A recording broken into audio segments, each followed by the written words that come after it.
We are live. Welcome to the Carl Vibe Show. I am joined today with the distinguished Dr. Paul H. Smith. He is one of the longest serving controlled remote viewing instructors today, originally part of the military's Stargate remote viewing program, working with the likes of Dr. Hal Puthoff, Ingo Swann, and many others since 1983.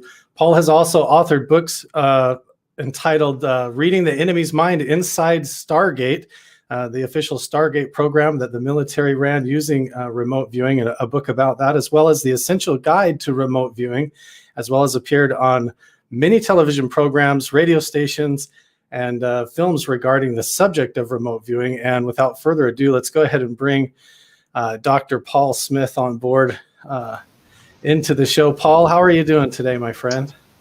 I'm as good as could be expected. Well, good. I'm really excited to have you. As far as I'm considered, and this might be a little bit over the top from your opinion, but I've researched remote viewing and followed this since the longest time that I can remember. And the way that I see it, the research that you've done and the work that you've put into the phenomenon of remote viewing, as well as others like you, especially Ingo Swann, Hal Puthoff, many of these people that have been on the forefront of this. To me, you guys are just like Neil Armstrong or Buzz Aldrin, exploring a new frontier, except for instead of going into outer space, you're exploring the nature of human consciousness and reality in a way like nobody else that I know. So, Paul, first of all, why don't you go ahead and give everybody just a little bit of a background about what you do. You're currently an instructor in remote viewing, but you got started clear back in 1983 when you joined the military. So go ahead and give us a background. Well, I'm actually from Southern Nevada, so I'm not that far from home originally, right? I did an Army career, did a mission for the LDS Church, went to college, got a degree from Brigham Young University, and then ended up in the Army. And for most of that time, I did normal Army stuff. But for 7 years, I was a psychic spy for the military. And I have to tell you, I didn't set out to be that. They came looking for me, which was a surprise at the time, but I was glad they did. And so for those 7 years, I was first taught how to do what we call controlled remote viewing by the people who developed remote viewing in the first place, Dr. Hal Puthoff and Ingo Swann. And then once I'd learned it, I both did it. I probably have at least 1,000 operational remote viewing sessions that I've done, and also taught others how to do it. That's why I'm the longest serving CRV or controlled remote viewing teacher actually active, is because we started right out of the bat and right out of the box, off the bat, whatever, and started training people in this process at Fort Meade. So I was teaching and doing it. 7 years later, though, somebody decided to throw a war and invite me to it. I got dragged off to Desert Storm, which was an interesting experience, I have to say. But I was an intel officer, so if I ended up in a firefight, I had done something stupid. Right. Something had gone horribly wrong, if that was the case. Something gone horribly wrong. My job was to keep everybody out of firefights if we could, right? And mostly succeeded at that, which was good. And then ultimately I retired from the Army, and shortly after that I set up a company where I teach people to do what the taxpayers paid me to learn how to do. And I've been busy at that ever since, closing in on 30 years now of that. And yeah, it's been a lot of fun. I still do operational remote viewing from time to time, and certainly act as a consultant and an advisor in the field. Do a lot of interviews like yours, because I really believe in this. I think it's an important thing for people to understand, both not just for what you can do with it, but because what it says about human nature, that we really are more than just our physical bodies, that there's for the sake of labels, I'll say there's a non-physical component to our consciousness, which of course is an idea rejected by mainstream science. incorrectly and improperly rejected, in my opinion, but that's a different argument, right? So I think it's a great argument. It's one that I try to tackle on this show, and when I guest appear all the time on others, is that we have a perspective of reality that's completely based on physics. And just right out of the gate, the word physics implies that it's restricted to physical matter and physical nature. And you're talking about something with remote viewing that is more to do with not the non-physical nature, which is all of the subconscious mind, the dreamscapes of reality, the places that we go in between normal waking reality and sleep, some of these altered states of consciousness and how that's connected to reality as a whole. I think before we jump deeply into the nature of reality and human consciousness, we can get into that. But I'm really curious, when you started, you actually worked in remote viewing in the military as a remote viewer in order to do counterterrorism, finding missing people. What exactly did you do for the military? I would like to build kind of a foundation of scaffolding of legitimacy and how remote viewing works, and get into the double-blind method and all that. Why the military would be using remote viewing in the beginning? Well, so over the course of my career, and of course the course of the program as a whole, we at one time or another addressed every problem that confronted the intelligence community in the military.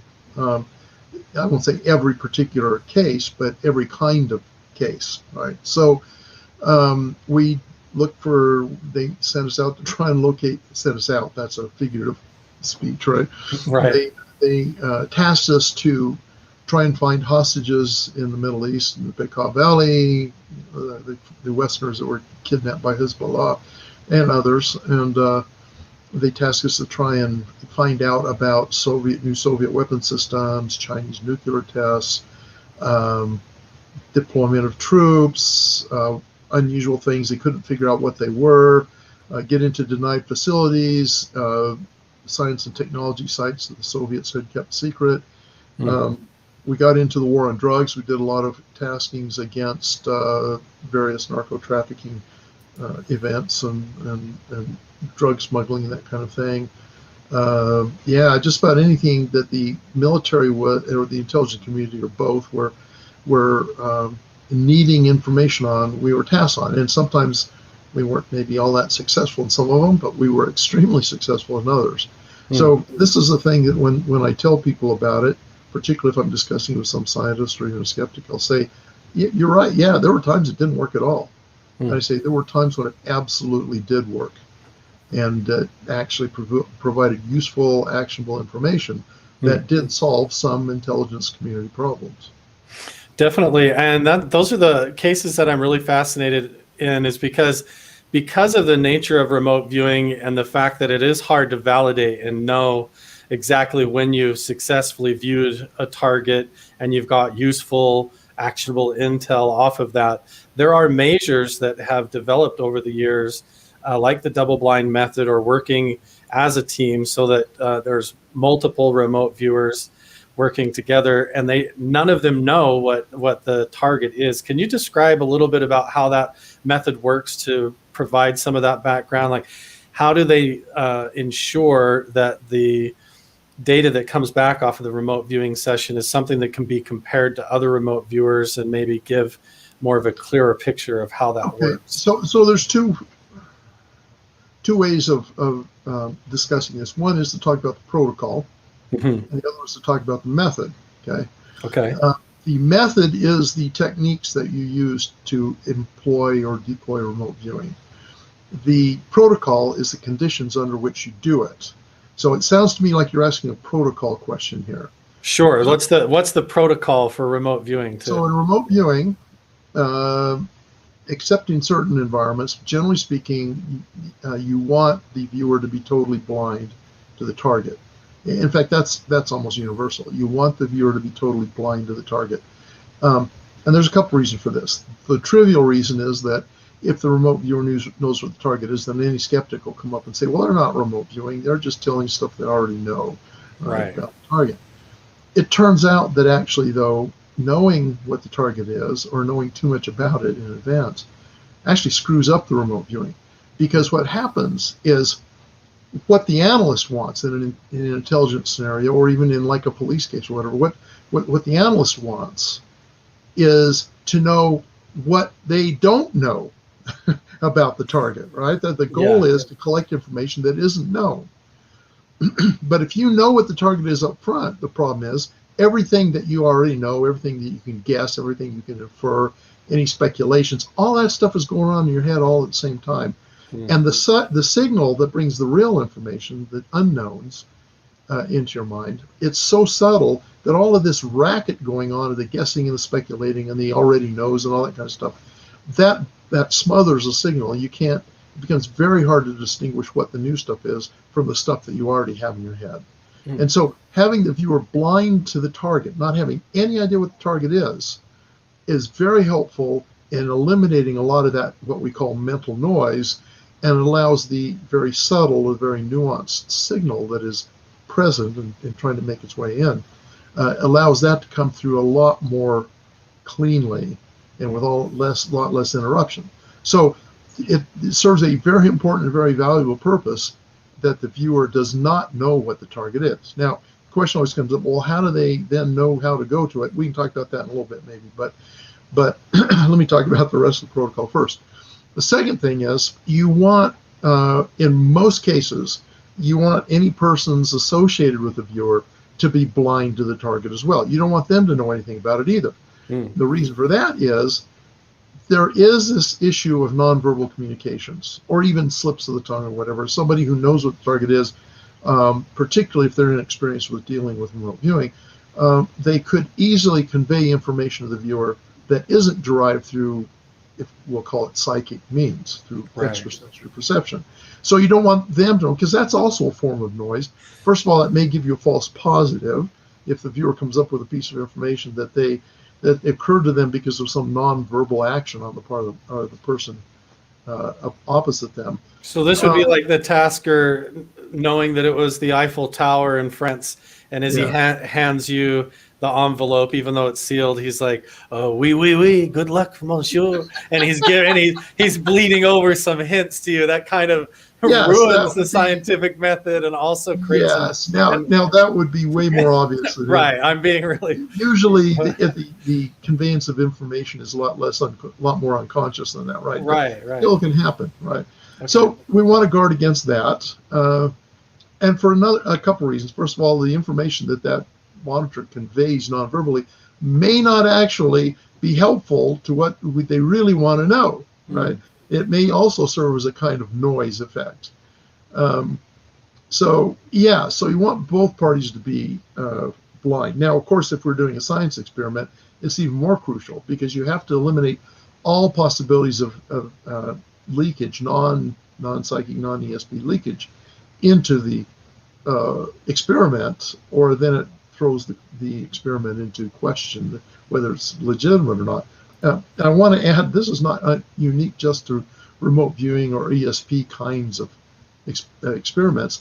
This is an issue they have to control for in a lot of science research.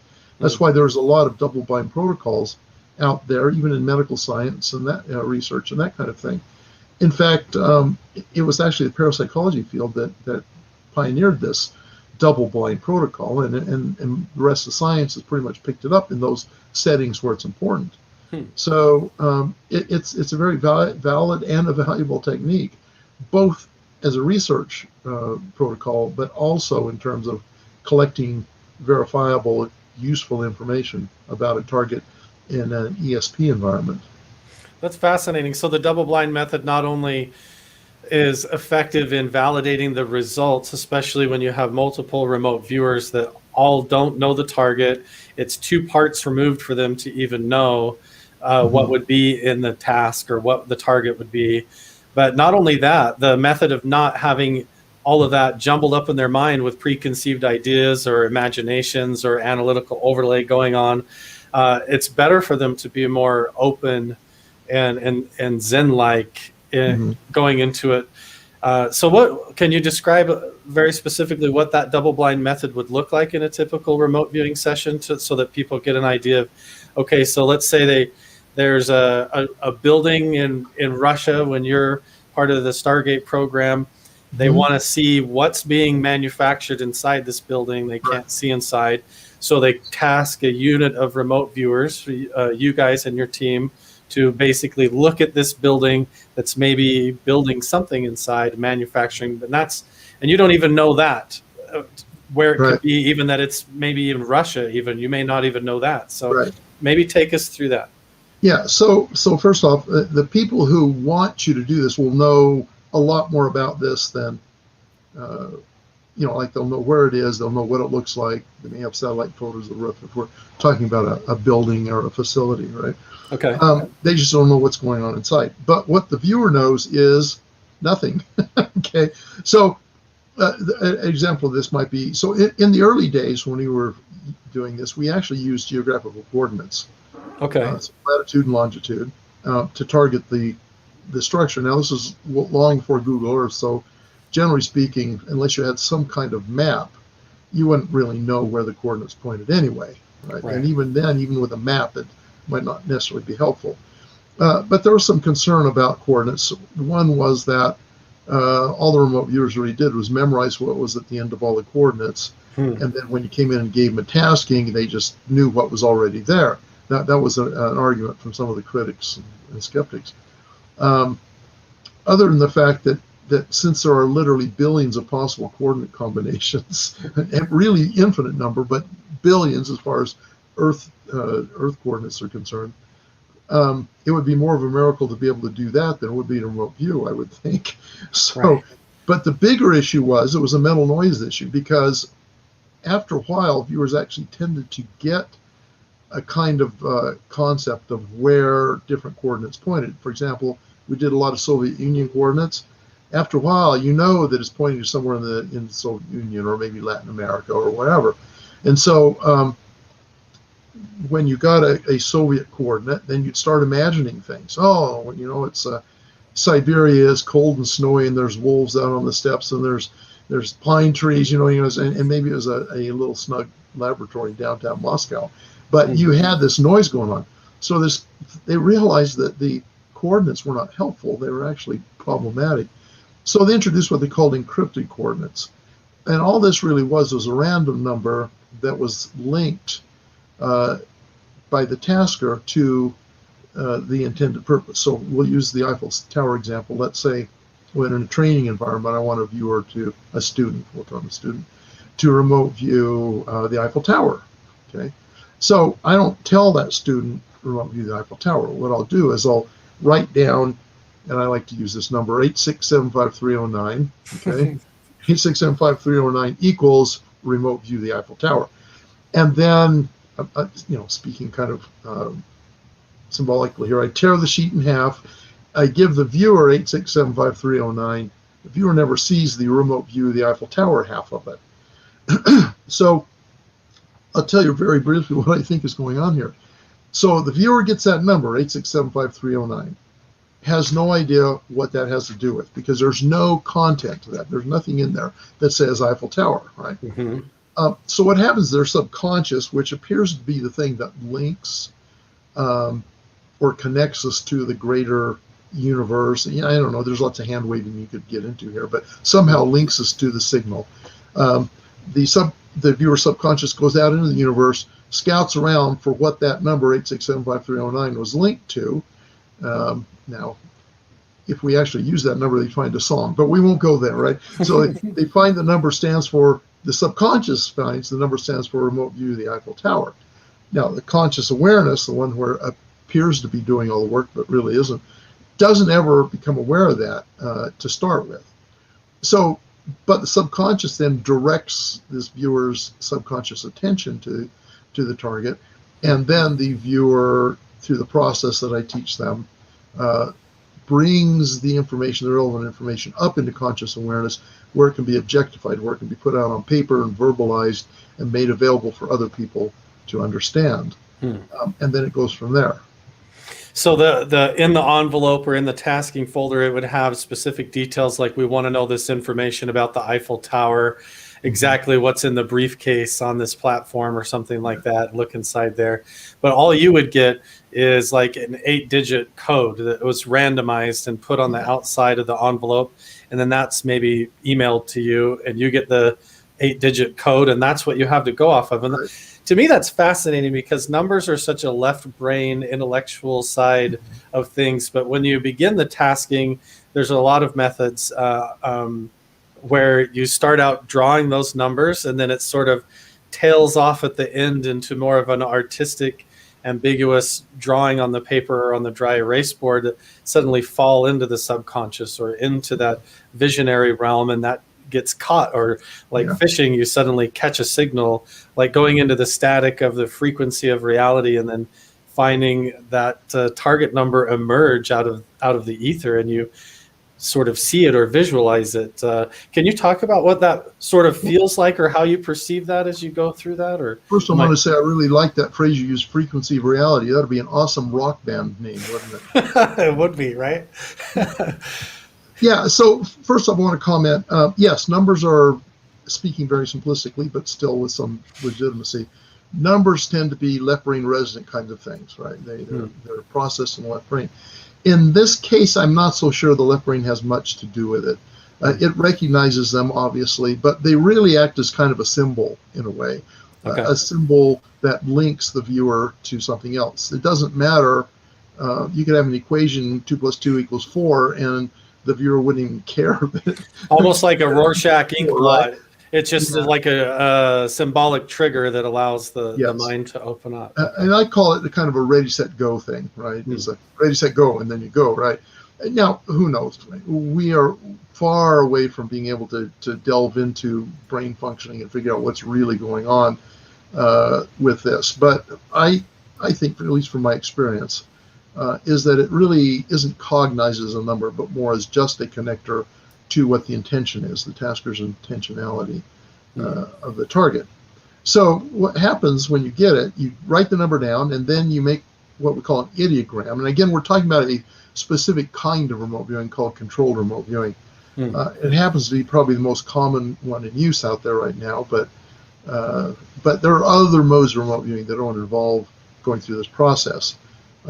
They don't, largely because you don't usually have a pen in your hand, and you're not usually sitting at a table with some paper, so you couldn't get the ideogram or write down coordinates anyway. So, but we'll leave that aside for the moment. So you write this down, and then there's this kind of reflexive creation of the ideogram, which is, there's a lot to go into on that, so I'm not going to burden you with that. But it essentially is a kinesthetic, so in other words, an inner body muscle kind of a thing. A kinesthetic response to connecting with the signal line, as we call it, the informational conveyance of the data that you get that comes into your mind and body. So you create the ideogram, and there are some things you can learn from that, and you write those down. Basically, the goal of this first part of it is just to determine the basic general nature of this thing. We call it a gestalt. But is it land? Is it water? Is it structure? Is it an event? Is it a person? Whatever. And then once you capture that just very general thing, and this only takes a few seconds, then you get into engaging with the sensory experience of being there. You essentially ask the question, what would I experience if I was physically at this target? And then you start getting things like colors, qualities of light, smells, tastes, sounds, textures, tactiles, temperatures, that kind of thing.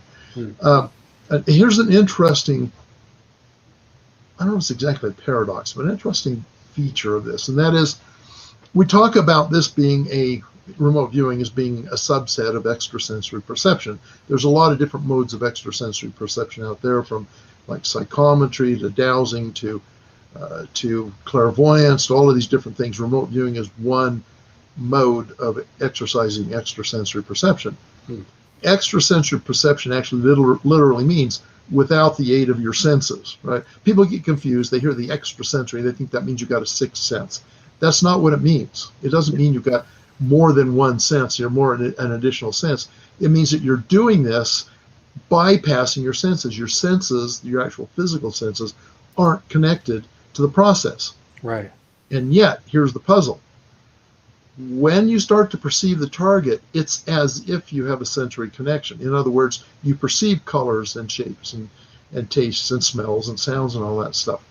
And I think what this demonstrates is that there is some mode of conveying information that actually, without stimulating your actual retinas and optical nerves and visual cortex, what it does is it bypasses that and it directly stimulates the perceptual centers of the brain.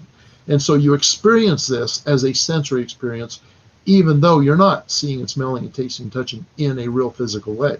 Yeah. So that's very comparable to like when you have a very, I don't know if you've ever experienced a vivid lucid dream moment, but the moment that you recognize that it is a dream, first of all, I always question, what is everything made of? If I'm in a dream, what is that over there made of, if not a subconscious manifestation that's interfaced with my expectations and all of that? But this is something else where you're actually entering an altered state of consciousness or in a Zen-like state, potentially, maybe using, we can talk about the Monroe Institute and hypnagogic states even, and opening that up. But so you get that initial signal, you're coming through with the 8 digits, and let's say it's the Eiffel Tower, you may get sort of like a rigid line, and then it shoots up and certain sort of kinesthetic flow or like free association comes out that you as a remote viewer have become familiar with, kind of like,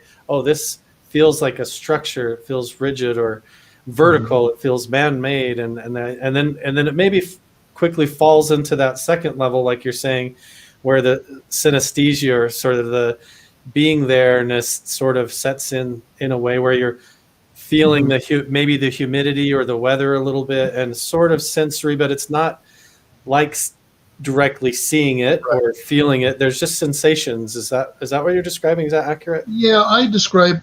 So there's different ways this experience happens, and at different times with different people. So if you're actually having a sensory experience, at least in the sense, there we go. We need more words, right? I know, right? Yeah, in the way I'm discussing it here, where your eyes aren't actually seeing anything, your physical eyes aren't seeing anything, and yet you're having a visual experience, right? I talk about this being kind of like a half-remembered memory. It isn't vivid as if you're actually literally there seeing it. It's like you have this half-remembered memory. If you remember back some vague recollection of something that happened to you in the past, it's of that quality, and yet this is something you know is new. This is not something that's coming out of your memory banks. It's a new thing, yet it has that quality. Other ways, there's sometimes you just like feel like you know it's there and you don't know how you know it. I like to use the experience of red. Sometimes you get this actually feel like you're seeing red. You kind of see a color, a shade of red in your mind. But it's this vague kind of thing. Other times you don't see anything. You have no impression of that, and yet you know there's red there, and so you just put it down. A lot of people second guess themselves. They think, well, I feel like there's red there. I'm not seeing any red. I'm not going to put that down because I don't have any verification. Well, no, you got to put it down because that can be information through a kind of different sensory processing channel, and it almost always is. You have to learn to trust your instincts on this, right? You trust your intuition, but people are reluctant to do that because they don't want to be wrong. See, this is where the Zen comes in again. They don't want to be wrong, and so they won't put down the experiences they're actually getting impressions about because they don't get it in some way they're familiar with. If you feel like in a remote viewing session, if you feel like there's something red there, put it down because 9 times out of 10 you're going to be right. You don't know how you're right, but it's there. So you got these different ways that the information comes in and the impressions come in. So you can't be selective as to what you're going to acknowledge and what you're not, right? Yeah, that makes sense. You might get the impression of something really strong and feel like it's totally off from everything else, but it turns out that if you don't jump to conclusions or start having all that analyzing, overlaying, and muddying the waters, it might fit in better when you actually understand what the tasking was or see it from a different perspective and realize, or maybe there was a little bit of time slippage where you saw something just ahead of or just in the past of the target, something different that actually adds to the information. It seems like that happens as well. Yeah, the interesting thing here is surprises oftentimes are right. You know, Hmm. and if you're confident that you're right, you're almost always wrong. Here we get more with Zen and some paradoxes and stuff. Uh, Very often, if you're going along and all of a sudden something makes no sense to you from what you've already gotten, it doesn't make any sense it's there, that will actually turn out to be right. And the stuff that did make sense to you will be your left brain constructing a story for you, and it'll be wrong. You have to kind of learn to understand, and it comes from practice, training and practice. You have to learn to recognize what the wrong stuff feels and sound and seems like, and recognize what the right stuff is. In fact, people say, well, what do you teach someone when you're teaching them to be a remote viewer? And I say, well, you can break it down into really simple elements, but as usual, the devil's in the details, right? So Hmm. what I teach people is two things and then a combination of them. The first thing is I teach them how to recognize this very subtle signal that is carrying the actual legitimate information. Then I teach them to recognize the noise, not necessarily in particular order here, but then I also recognize them, teach them how to recognize the noise, the things that are indicators that you're getting noise. Hmm. Okay, and so then I help them understand how to tell the difference between those things and what to do about those things, right? Hmm. So, and it sounds really simple. We just learn to recognize the signal, learn to recognize the noise, but it's huge trying to do that Oh because yeah. it's a process that we don't normally pursue in normal human existence in everyday physical world. Yeah, most people are caught up in the mental processes of the day to day and the thought processes and that constant conversation and overlay of visualizing and trying to solve your problems. It's another thing to enter like a Zen state of mind and become more of a witness to all of that. Push your thought processes and visualizations a little bit out in front of you and observe it sort of from a different perspective where you're more open and neutral and observing what's happening, and then learning how to sort through that or glide through that in such a way where you're staying on your intention of the tasking and focusing that intention on the target. So maybe we could talk about that a little bit. Some of the ways or methods that you could recommend to people that are interested in remote viewing or even just getting started in meditation in general, to help with that. Do you do Zen meditation or different types of meditation? Do you use the Monroe Institute method, or have you met Bob Monroe? And can you explain maybe binaural sounds and is that Sure. effective or not? Okay, so that's about 52 questions there you've Yeah, asked. So, I have so many. I'm like, so okay, the clock's ticking. I let me got to get them out. start with the meditation thing. Yeah. I've never been a meditator, at least in any formal kind of a way. And you can do remote viewing actually quite well even without meditating, without being a meditator. But there's evidence to suggest you actually pick it up quicker if you are a meditator. Generally speaking, people who meditate seem to have a bit more of a easier road to hoe to get up to speed with remote viewing, but you don't need it. Now, what we did at Fort Meade actually during my first time there. Later on, we didn't do it so much because it was Skip Atwater who was our training and operations officer, and he was very connected with the Monroe Institute. In fact, went off to become their chief scientist after his retirement and ultimately become president of it, right? So so he was very much into that, and so we used Hemisink Tank. Now, what Hemisink is very briefly, I hope it's not too brief for understanding, you wear headphones, and there's a stereo player of some kind, and it feeds one signal, it's kind of a hum, into one ear, and then another signal into another ear, but it's very, very quiet, so you don't really necessarily hear it. And these signals just out of phase just a little bit. So what happens is anytime, like if you're tuning a guitar and you get the two strings really close together, it'll start to waver a little bit. The tone will waver, right? Well, these signals are designed to set up a frequency that is harmonious to both hemispheres, and it gets them kind of synchronized. That's why I call it hemisync, right? Hemispheric synchronization, because the tones meet in the middle and set up this beat frequency that at the right frequency, the brain tends to harmonize on that. So you get both hemispheres communing with one another, if you will, right? Mm. And it's very interesting. There's a lot of interesting effects that come out of that in terms of enhancing concentration or well-being, that kind of thing. We used it just what they called focus levels, focus 10 and focus 12, to try and get us in a kind of a mind awake, body asleep state, kind of get us working together in the hopes that it would limit the mental noise that comes through and in a way enhance our perception of the signal. And I think it worked, and we used it quite a bit for my first year or two there. The thing about Hemisync is you can learn to set up that cooperation between the hemispheres without even having it as having the Hemisync signal once you kind of get the hang of it and kind of understand it. And so maybe some of that plays a role in my remote viewing even today. I don't consciously set it up, but it seems to enhance things a little bit. So yeah, it seems like, at least for me, when I discovered the Hemisync and binaural stuff and did the gateway, it just helped me understand kind of the layers of the onion within myself a little bit, to understand, I feel like I'm kind of like at a level 7. I'm not quite at a 10. I'm still very here, and I need to go back a little bit here. And it kind of gave me a good barometer sort of to tune myself in, I feel like, but as an initial thing. But what do you feel like remote viewing, if we want to jump into it a little bit deeper?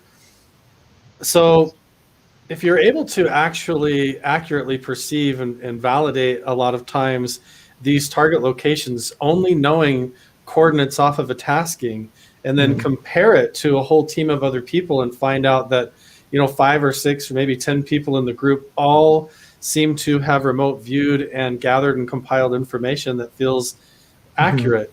So what does that tell us about the nature of reality and human consciousness?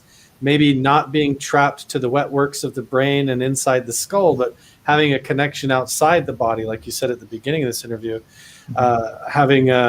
we are more than our physical body. And what does remote viewing tell us about that?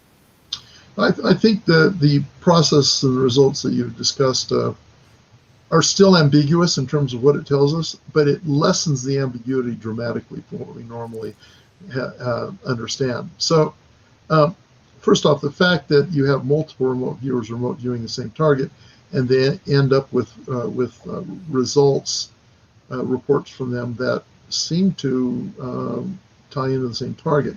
Okay, so that's achievable, even if remote viewing is a unitary experience where you're not looking into anybody else's consciousness. You're just going to the target, speaking figuratively, going to the target, collecting that information and bringing it back. You would expect that in even normal human perception, if 5 or 6 people look at the same event, they will have overlapping perceptions that all match because it's the same event, right?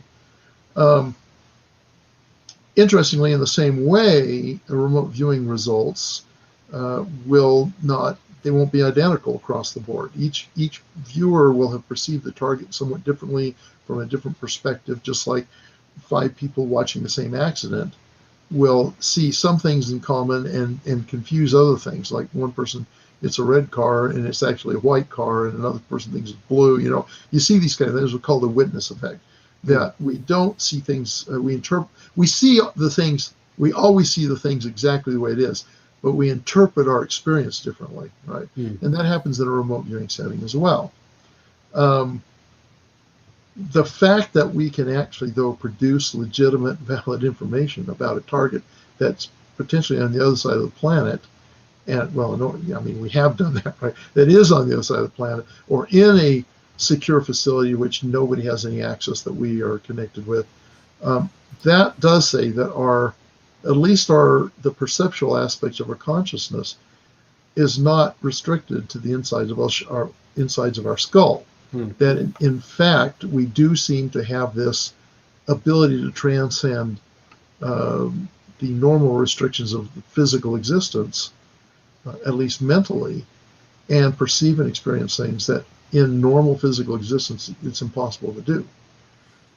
So I think that's probably one of the more profounder things that we get from remote viewing. Not just that it can be useful, and it has been and continues to be, but what it actually says about human nature is actually quite profound, especially in terms of what our current scientific paradigm allows.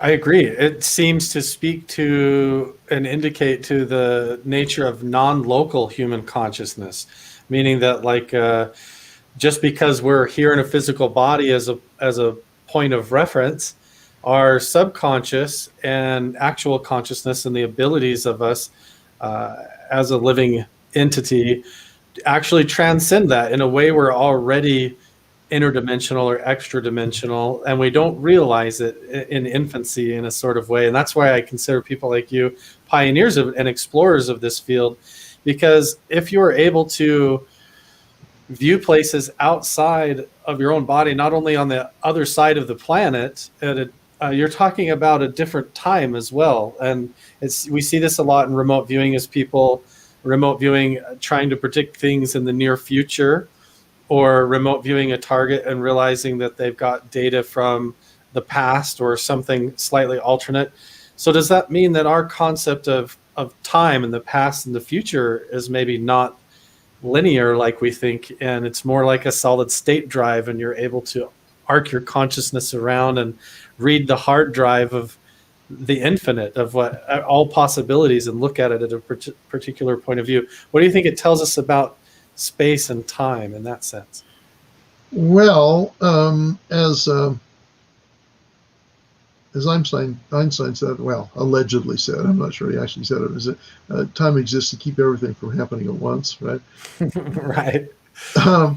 So first of all, I think that a lot of people think they understand time, and nobody does. We don't know what time is. In my view, it is actually linear. You know, folks who, there's this argument between the block universe and the braided universe, as I call it, where in terms of time, where the block universe is that everything already exists, and all we are points of perception that are moving along. Like this big 2x4 that's marked into sections. Each one is a year or whatever, and we move along it and perceive it. I think that's actually probably not true. And I'll explain. I like to think that the future hasn't already happened. So let me explain it this way. So in remote viewing, people take remote viewing as evidence that the future already exists, that we just, we can see in the future because it's somewhere further along the tube before, and we just happen to get a different perspective on it. But in fact, the way remote viewing seems to work in remote viewing the future is that you can remote view the present and the past with pretty much the same degree of accuracy. I give this kind of seat of the pants estimate. So where roughly present and past, a remote viewer who's trained and experienced will show that they've actually successfully remote viewed that 70 to 80% of the time. Because remote viewing isn't perfect. There are times when it just fails, and we don't know why. Okay. Of that 70 to 80% of the time, a really good remote viewer will have high quality results, roughly half that. So about 35 to 40% of the time. So evidence 70 to 80% of the time, really good quality 35 to 40% of the time, which in and of itself is still a miracle when you get right down to it, right? Because it shouldn't be successful at all. Okay. But now when you remote view into the future, that 70 to 80% plummets to, and I don't have an exact hard number on this, but in order of magnitude, roughly 5% success trying to remote view. So you're going from major statistical significance, 70 to sometimes up to 80% accuracy as a group, and as you're probing into the future, that drops clear down below 10% and gets very, like the waveform has not collapsed yet. You're just very, very dramatic difference. And right. And people say, well, wait a minute, I thought being psychic was all about predicting the future. And I say, not really. You've been misled in a certain way. The reason we've come to associate with remote viewing the future, or to the perceiving the future, foretelling the future, is because nothing else can do that, right? It's the only tool we have for doing that. I mean, you can always extrapolate, but if you look at some of the predictions from popular mechanics in the 30s to what the 2000s would look like, yeah, there's a couple of hits there, but most of them are totally gone, right? Totally wrong.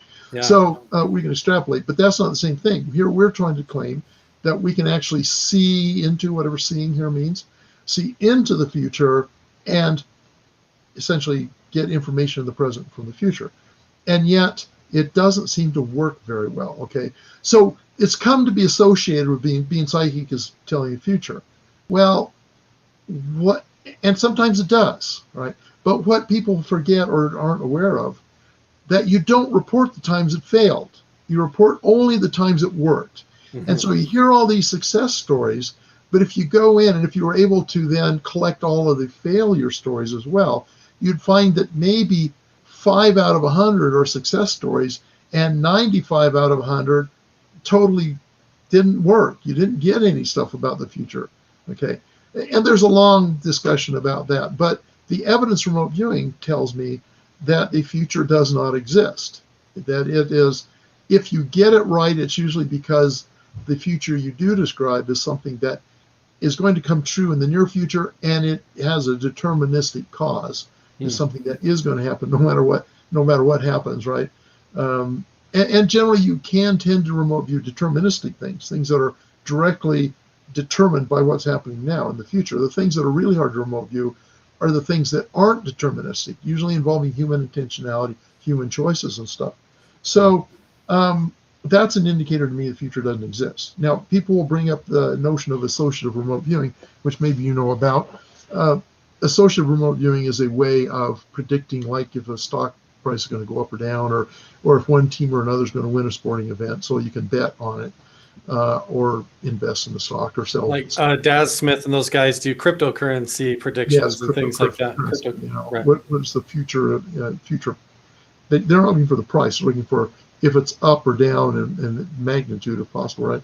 The reason that works, and that works about equal to doing the present or the past. The reason that works is because what you're doing actually is setting up a deterministic future. You have a guaranteed feedback event in the future that's going to provide you the information that you report now. So I talk about it in terms of it's like you're collapsing all of these possible unrealized futures down in one small corner of the timeline to an actual deterministic event. And you are then remote viewing along that narrow, certain to happen channel. And that's why ARV. Now, even ARV doesn't work 100% of the time, but it does work about the same degree as remote viewing present or past. Very interesting. So maybe, we've been going here almost 50 minutes, and I want to hear some of your amazing stories. The time flies by, and I don't have any time limit. If you don't, we can go as long as you want. But I'm really curious. So we're talking about being able to see different times along the timeline, and that works for the present, looking into the past, like maybe looking at the JFK assassination or different things like that, that you could get tasked to do and not realize it. But like Hal Puthoff and some of these guys, and even Ingo Swann in his book Penetration, they were involved supposedly in operations where they were taken to try and remote view mysterious things that maybe you couldn't validate, like UFO locations or sightings or crashes or like Area 51. We have a lot of our audience here that's interested in that and interested in this phenomenon with remote viewing as a valid way of maybe exploring this topic. And I know that it's something that, unless you have somebody on the UFO or also there to confirm the sighting or whatever, it's hard to validate and know for sure. But what are some of the more fascinating experiences that you've had involved in remote viewing with maybe what the UFO phenomenon is with, or UAPs, or are you convinced that these are a real thing? What do you think it is? Well, let me first off start by saying Hal Puthoff himself has not ever been involved in remote viewing. The story you alluded to is actually one Ingo Swann talked about fairly late in life, and there's no verification that happened. The only thing I say is that Ingo has always never ever told me a tall story that he would not sure that actually happened. So, could he been misled into what happened? I don't know. I mean, there's pretty vivid experience, so it's hard for me to imagine that he is misled. Could he have made it up and told people about it? I don't think so. Ingo did not operate that way. So whatever it was that happened, he actually believed it was the way he told it in his book, for example. Pat Price, one of the earlier remote viewers, also had some experience remote viewing UFO kinds of things, right? And others have as well. Pat Price is the one that said he found actual alien bases on Earth and in different locations, right? Yeah. and to some degree have those, I don't know, they haven't been very strongly corroborated, but there is some kind of marginal evidence that suggests there might be at least something to that, right? So let's see, where do I want to go with this? So one thing I want to say is you got to be cautious with remote viewing UFO things, because there's been a lot of fantasy that's developed out of that. People think that they're getting legitimate information, remote viewing a particular UFO event. It's just not. It's bogus. Or conspiracy. I mean, people are trying to do conspiracy. One of the things that that is important about the remote viewing protocol, at least as developed at SRI, and Ingo insisted on this as well, is that the targets that you work in remote viewing have to be verifiable, okay? Which means if you do a remote viewing event that there's no actual known ground truth to, you're working a non-verifiable target, and that would not have been considered actual legitimate remote viewing. Now, I'm not saying don't do that, but bear in mind there are plenty of UFO events that actually never happened. There are clearly some that did, but there's plenty that are rumored to have happened, or somebody has built their reputation on telling these big stories about them, and they're just nothing. There's not really anything there. So in general, you have to be careful in the UFO field, because there's, as I say it, I'd say roughly 90 to 95% of what you hear about UFOs, aliens, etc., is balderdash. There is a certain 5 to 10% that's true. And of course, the challenge is sorting out what's baloney and what's fantasy from the real stuff. And so, yeah, so as far as my opinion about UFOs, I started off as what I like to call a kind of sympathetic agnostic on it, right?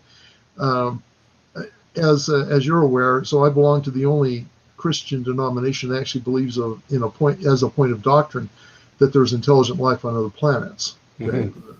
The Mormon Church, that's one of its early beliefs, and doesn't mean we believe that they're little gray aliens or whatever, although who knows, right? Or that they're visiting here. That we don't have any position on either of that as far as Mormons are concerned. We just believe there's intelligent life on other planets. Now, I've come to the point, though, that I think they are visiting us. There's a lot of debate about this even amongst the more credible UFO, ufology, if you will, UAP study circles. What exactly is going on from dimensional access to from the future to actual space aliens coming or whatever. I don't know. I don't have a strong opinion on that, except that whatever is visiting here, or at least doing reconnaissance or whatever the heck it is they're doing, they are not from here, right? They're truly extraterrestrial, maybe extratemporal, but I kind of incline not to think that. I am absolutely convinced of that now, for various reasons, some of which I can talk about, some of which I can't. But I'm absolutely convinced about that. Now, that doesn't mean I'm still not very careful about getting into what I call anomaly targets and such. So I hope you don't mind me mentioning another podcast on here, but no, go ahead. But some of you folks may be familiar with Jeffrey Mishlov's New Thinking Aloud. I did an interview for him, and I'm happy to explore the same subject with you at some point, called Remote Viewing Anomaly Targets, in which I both talk about the promises and the pitfalls and the cautions that are involved in trying to remote view unconfirmed, anomalistic kinds of targets, including UAPs or cryptozoology targets, things like that. And I'll put in a plug for my channel. So you can find all my Mishlove interviews linked on, and I'm going to put yours there too, by the way, once it's published, on my remote viewing / remote perception channel on YouTube. I've got a bunch of videos there. And I'll put that down in the description of this video as well as soon as we're done here, so everybody watching can find it. So, and we did a fair number of these, not necessarily intentionally, because as a remote viewer, you got to be blind to the target, right? So we did a bunch of these at Fort Meade, and it was frowned on by the hierarchy, by the chain of command. But again, it's really hard for them to find out they were even doing them. Now, I didn't volunteer to do these. A couple of them, I can't remember how many, but more than a couple, but a handful of these kinds of UAP targets. I did for Skip Atwater. He tasked me on it without alerting me that it was a weird target, right?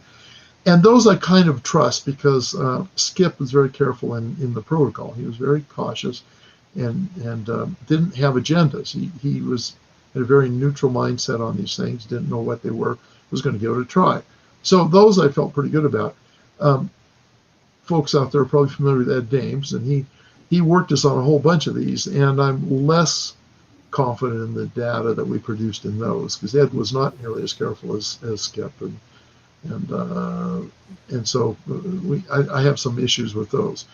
I have done some since. I did a couple of lunar projects, far side of the moon, with Ingo Swann, again blind. I didn't know what the targets were. Produced some really fairly interesting data, including indicating there are weird things on the far side of the moon, including one of my perceptions, and I'll give you a caveat here in a minute, but one of my perceptions was of a kind of a sentient spacecraft that was like part biological, part whatever.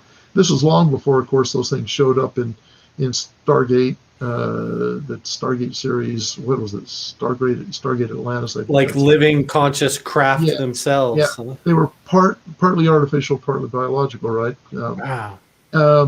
So this is long before Stargate and before the second iteration of Battlestar Galactica, where you had something similar. So I'm picking this up, and it was really quite weird, but it seemed to be both sentient and inanimate, combined of both elements, right? So, I mean, that's just kind of a real brief example. Most of what I got was not necessarily exceptional, but it did indicate underground activity on the far side of the moon, like a base-like kind of an environment. You know, what do I make of that? I don't know. I'm not going to tell you that was real. I'm not going to tell you I was absolutely right about that because I have not got confirmation of it. And I do know that remote viewing sometimes doesn't work, and sometimes fantasy gets built in and whatever. But my data actually overlapped with Ingo's data and with another guy's data. So it at least gave me food for thought. It's an interesting experience, stuff that I would not have made up on my own. I would not have made that up. In fact, I generally tried to avoid those kind of targets altogether. So is it real? I don't know. I'd love to have us go find out.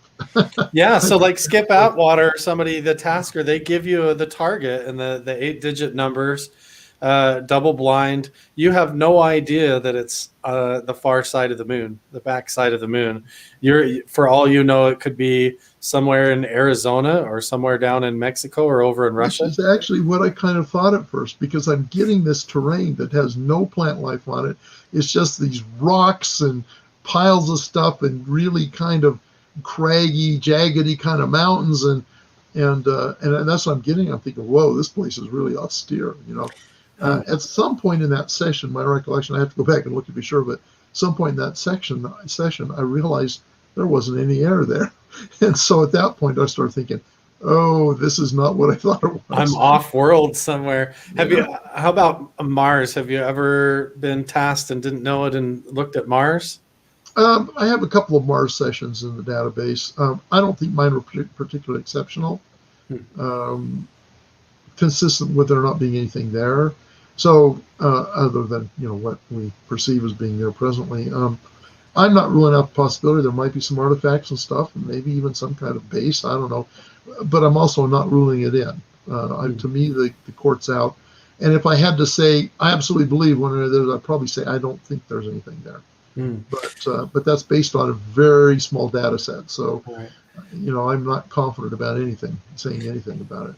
Sure. So what about Earthbound and in the oceans? If Pat Price said maybe there's bases on Earth, or there is the Pentagon recently coming out and admitting that there is UAPs or unidentified aerial phenomenon that they don't understand. Is there any incidents there that, even though we don't have any validation on, that maybe you could speak to Earthbound? Any sessions that you ran that were tasked that came back interesting? And what did you find? Some I did with Skip Atwater involved. For example, there's one case of a Argentinian minesweeper being found abandoned down in the water. Food on the table in the galley and all kinds of stuff, but just nobody there, and nobody could. The Argentinians had no idea what happened. Several of us remote viewed that. I remote viewed it, and I kept getting this, we call it analytical overlay, which is a form of mental noise where your imagination kicks in. I kept getting this impression of, well, it has to do with a UFO and a ship, I just can't break out of that, so I quit. Well, it turned out it was a UFO. It did have to do with a UFO and a ship, or at least maybe, because some of my other colleagues, Bill Ray and Tom McNair, both of them reported really weird things involving a UFO and a ship, and the UFO came up out of the water. Now, you've probably seen some of those UAP videos where the UAP actually goes into the water at speed and just goes right in, And, Yeah. And so that actually kind of confirms that maybe what these guys got in that project had some legitimacy to it. So anyway. So there was a whole missing crew on a ship, and yes. what the remote viewers, a few of them saw, was a UFO come up out of the ocean and scare the crew, and they ran off into the ocean or tried to escape and just abandoned their One of them had strange them jumping off the ship. One of them had them jumping off the ship. Another one had them. I don't think it got to the point of what happened to them exactly, but yeah, there was a bunch of that. Now I'm trying to think.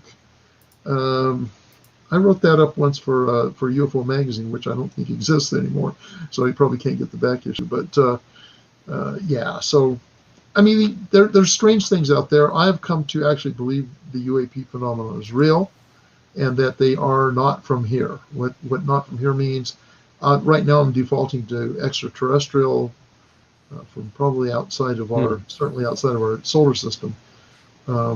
And of course, there's lots of pushback on that. Well, why would they be here in the first place? Well, what about the velocity of light limitation, et cetera, et cetera? As far as I'm concerned, none of those are good arguments, because we assume that our science at the current state is all there is to know about science, and we know for a fact there isn't. I studied philosophy of science in my PhD, and Carl Hempel is famous for the Hempel dilemma, which is the one thing we know about our current science is that it is incomplete and false. And the other thing we know about it is that we have no idea what a complete and true science paradigm, would look like. And so basically, to assume that we know enough now to be able to make those kind of definitive judgments is just the typical arrogance that we as humans develop when we mistake what we can see to be the whole universe. And that was a famous saying from Schopenhauer and Wittgenstein, was that that humans often mistake their field of view for being the whole of everything. And as we well know, you get what, about 80 degree vision. Well, there's all the rest of that back there you're not seeing, right? So to conclude that just because we believe something about science would limit visitation from other systems, just because we believe that doesn't mean that we're right about that. So I completely agree with you. And even that 80 degree field of vision is limited to the colors of the rainbow and their different combination.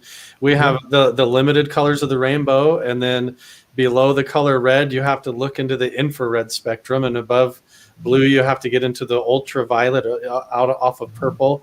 And just because we're on that dial on the radio or that particular frequency for our physical reality does not mean that there doesn't exist entire dimensions of reality outside that, in the static or off of our rainbow into those other spectrums or other dimensions of reality. And they bring up a good point over in the comments. Are you able to, or have you ever in a remote viewing experience seemed to interact with or encountered another dimensional being or a higher dimensional being, maybe described something to do with the afterlife, maybe, or anything like that? The easy answer there is no. But the little more complicated answer is, how would you know? Right? Yeah. The fact is, I haven't really encountered or interacted with anything out there, with an exception. I talked about that sentient spaceship. I did have the feeling that it was perceiving me at the same time I perceived it. Right? Now, was that real? I don't know. It was certainly interesting, and it was certainly something I didn't expect to experience. And so that right there at least makes me not reject it right out of hand. I may or may not have. But other than that, I've not had an experience where I interacted with any kind of an entity in a remote viewing space. Could it happen? Maybe. Do people report it? Yes. Are they telling the truth? They think they are, right? Did it really happen? I don't know, and neither do they. Until you get some type of confirmation, then there's no way. So far, nobody has said, I perceived so-and-so out there. When I was remote viewing, I ran across this person, and they recognized I was there, and et cetera, et cetera. The confirmation for that would be to go out, find that person, and have them report a similar experience at the same time. And perhaps even describe the individual they had that interaction with. If you had enough instances of that, you would have evidence that that does happen. But there is none, literally none of that evidence yet. So, maybe that's a future science experiment if somebody wants to give it a try. But I think it's very hard to do. But, what the heck? This is definitely an interesting point and phenomenon to, if you had a whole group of remote viewers looking at that blind location on the backside of the moon, and there's a craft that happens to be there, and not only do you witness the craft is living and sentient, but it seems to somehow notice that you're there viewing it. And that's a whole other level of interaction, potentially, especially if multiple people were able to witness that. And it seems like it's one of those things that's still just at the pioneering edge of this phenomenon, and being able to research it and validate it as a challenge. I have to tell you, even that wouldn't be conclusive evidence to have a bunch of people report the same thing. Right. We have this phenomenon in remote viewing that occurs from time to time called telepathic overlay, where other people involved in a project pick up on what one person is either experiencing or imagining, and they report it as if they had that experience. So, maybe it's true. Maybe they would pick up on that individually and report the data that they're getting themselves, and that would be corroboration. But they might just be picking up on the fantasy of one very strong remote viewer who is off into la-la land on that particular project, and they report that as if it's theirs. And because you can't tell the difference, you don't know. So really the gold standard is able to provide objective, verifiable evidence about it. And so, it's thought-provoking, but is it conclusive? Well, not really, actually. So. Definitely. So there's a few questions that have popped up in the comments section. Basic advice on if somebody was getting started in meditating or remote viewing down this path. What do you recommend about the environment? Eyes open, eyes closed? Should they have a piece of paper and a pen? Or is there on your website where you teach this, is there tools available or things where they can go and learn? Let me put in a plug for my book. Let's do it. Okay. Perfect. There it is. The Essential Guide to Remote Viewing. I hope that's straight. It is. Not backwards, yes. The Essential Guide to Remote Viewing. I have 2 chapters in here on how to do it yourself. Okay. You can get it on Amazon. You can get it off the book page. I will send out a signed copy if you buy it off my book page. But you can get it off Amazon. But all that said, I have 2 chapters that get you started. I do have a video out there, which you might find interesting. It's called How to Do a Simple Remote Viewing. It's on YouTube. It's also linked on my YouTube channel that I mentioned, the Remote Viewing / Remote Perception channel. You can find it there as well, and it's enough to get you started. Yes, so another resource you might be interested in is my blog. It's called the Remote Viewing / Remote Perception blog. Are you starting to hear a theme here? Okay. And I have a bunch of articles on there that actually are helpful for remote viewers as well, and people who want to be remote viewers. And I might as well put in my final plug. I also have the Remote Viewing / Remote Perception Facebook group, which if you want to have very remote viewing focused discussions, that's a great place to go. There's a lot of remote viewing groups out there. Most of them allow all kinds of topics and subject matter besides remote viewing. And that's fine. I don't disagree with having a wide variety of discussion, but they're supposed to be remote viewing groups, and they don't really discuss a lot of remote viewing many times.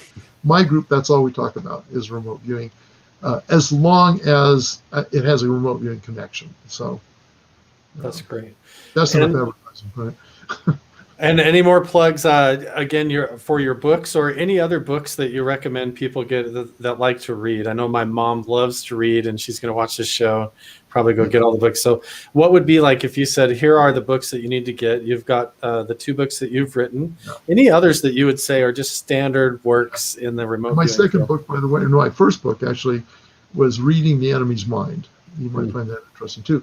Well, the first one and the first ever remote viewing book is still one of the best. It's called,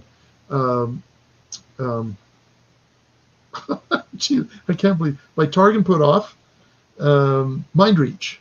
Mind Reach. Targ and Puthoff, yeah. Great place to start. Talks about the early days of the process. Ingo Swann's got some good books out there. Most of them are now available through Kindle now that he's passed on. He has his autobiography, To Kiss Earth Goodbye, is a great read. And he's got Natural ESP, which is a bit about remote viewing. It's more about being psychic in general, if you will. So there's some good sources there. Another famous remote viewer, Joe Mcmonegle, has a book called Remote Viewing Secrets, which is a nice tutorial on the process of remote viewing. That's probably a good place to start, are those. You may also find, hopefully I'm not inundating people with info here. No, you're great. You might also find the International Remote Viewing Association really helpful. It's a nonprofit organization. We're having a conference actually out in New York in September. But if you just go to irva.org, you can find out about that. And there's a lot of background information on remote viewing. And it's there to help promote a responsible exercise and practice of remote viewing. So it's a great organization. So yeah, so that's a whole load of stuff. That's fantastic. We have a lot of people that are going to go dig into all of those and try to check it out and go over to your YouTube. Before we run and I let you go, Paul, I would love to hear any more really cool stories that you have about some of the remote viewing experiences where you stepped away from the group and thought, wow, this really changes my perception into something that I didn't think of. Like Doug, for example, he has a comment, a classic one, Antarctica and the Fourth Reich in South America. Have you done any other weird mysteries like that with Antarctica? Or no, and I don't believe it either, but that's okay. I know there's folks that do, so let's not go that route. Okay. So, I do have to say one thing. Sure. I'll tell you this story, and then we can come on another time, and I'll tell you some of the, because they all take time to Absolutely, I'd love that. So I'm at Fort Meade, and our boss at the time was Bill Ray, who's a really good friend of mine, and he helps me with my classes actually when I have enough students. And he was the boss at the time, and he always liked to wear this kind of sport coat, shooting jacket with the patches on the elbows and stuff. And this is back when you could smoke in a government facility. So he's walking along, he's got his pipe, and he passes me there in the middle of our little operations building. He says, "Paul, you know what amazes me about this remote viewing stuff?" I said, "No, Bill, what amazes you about remote viewing?" He says, "What amazes me about this is that it doesn't amaze me anymore." Which was really quite profound. Now, it's not strictly true. I mean, once in a while you get something that blows your socks off. Definitely. But nonetheless, it did get to be a bit of just another job. And people would say, they come in and they say, "Okay, Paul, it's time to go over and project your mind to the other side of the planet and tell us what the Russians are up to, and go through the ether and all that." And I said, "Oh crap, I have to do another one today." You're like, I didn't even have breakfast yet. That's right.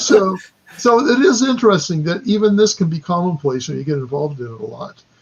And yet at the same time, it's really quite amazing. And when one of my students does really well, I still just celebrate. It's just great. So anyway. That's fantastic. One final question that I have for you is, what do you think the implications are as we come out with future technology? We have this idea of implants. We have biogenetic implants or virtual reality, augmented reality. What role do you think remote viewing or conscious controlled technology and how that might interface as far as using the mind in order to control and interface with technology besides using our thumbs and keyboards? Well, first of all, there's a lot of misinformation about that, speculation stuff. The science writers themselves are famous for going way beyond what's actually real about it, right? Yeah. So one thing is that, you always hear them say, well, we now have technical mind reading, you can put these implants in and it'll read your mind, and this baloney. It's total baloney. You get them. Well, this is also another topic that I could go on about for a long time. Sure. You don't have mind reading because each one of us, our brain processes are different. There are commonalities there. But for example, when I think of dog, the brain configuration is totally different than when you think of dog, right? The processing in the module, if you want to use that term, Yeah. that process this idea about animals, right? The configuration of neurons and firing of neurons, that stuff, is different than everybody else. It's called multiple realizability in philosophy of mind. The idea that the configurations is different for each of us, and it's in the context of our social interaction that we come to unify our conversation, our communications there. So you can put an implant in that could read one person's mind, but it would have to be taught what that person is thinking, what the confirmation is for each of the concepts that person might have in their head. And it is not, as they say in science, isomorphic. It's not the same as anybody else's content. So it won't translate across unless the machine can also learn the way the other person understands that stuff. So I'm sorry, you got me on a soapbox. No, yeah, that's great. So I think that there may be use and validity for this technology, but it is not nearly what the science writers are claiming it is.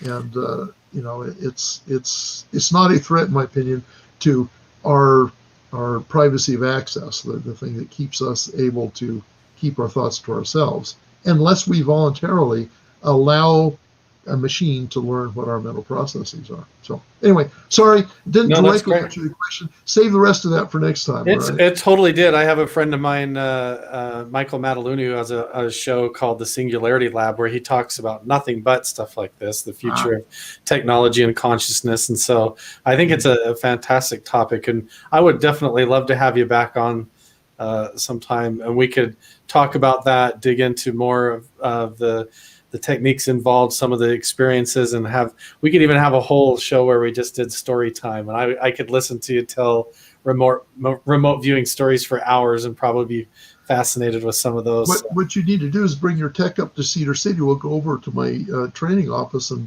we'll have a live discussion. That would be fun. That'd be fantastic. In fact, I've even kicked around. I was woke up the other morning. I thought, what would be amazing is if I took Seth Breedlove, who's the film producer for Small Town Monsters. He films a lot of documentaries and cool stuff like this, and have him bring a small crew up and try to put me through your school to become a remote viewer and see if it's possible, and maybe highlight the implications of remote viewing with the nature of reality and consciousness. And you would probably want to make that a short course, because my basic course is 5.5 days. So that's the shortest one.